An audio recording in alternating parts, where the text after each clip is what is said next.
мэдээр хүлээж байна. Урааны гэрээг эсэргүүцэж байгаа иргэдийн шаардлагын хүрээнд засгийн газраас иргэдийн мэдих эрхийг хангахад анхаарах тогтоолын төслийг баталсан байна. За энэ тогтоолын хүрээнд урааны орд ашиглах үйл явцад хөндлөнгийн хяналт тавих иргэдийн зөвлөлийг байгуулахар болсон байна. За мөн говийн бүсэд цацраг идэвхт бодисын нөлөөллийг судлах олон улсын стандартыг байгуулахар болжээ.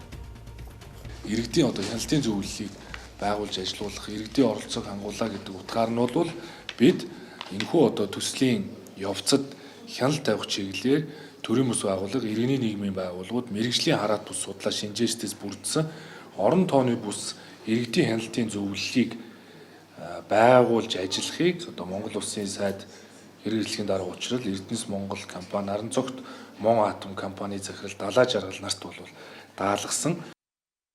За ийхүү цацраг идэвхт бодистой холбоотой хийгдсэн бүх төрлийн судалгааг иргэдэд нээлттэй мэдээлж цаашлаад хяналт тавих ажилд иргэдийн оролцоог нэмэгдүүлэхээр болж байна. Мөн говийн бүсэд цацраг идэвхт бодисыг хэмжих олон улсын лабораторийг байгуулахар болжээ.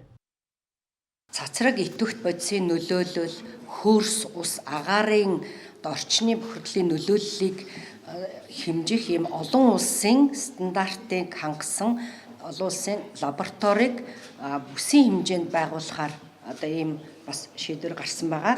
Зээнхүү засгийн газрын зүгээс Францын Орона групптэй байгуулсан хөрөнгө оруулалтын гэрээг хэрэгжүүлэх хүрээнд олон нийтийн ойлголт мэдээллийг сайжруулахад анхаарахар болж эсэргүүцэж буй иргэдийг өөрсдөр нь хяналт тавиулах шийдвэрийг гаргаад байна.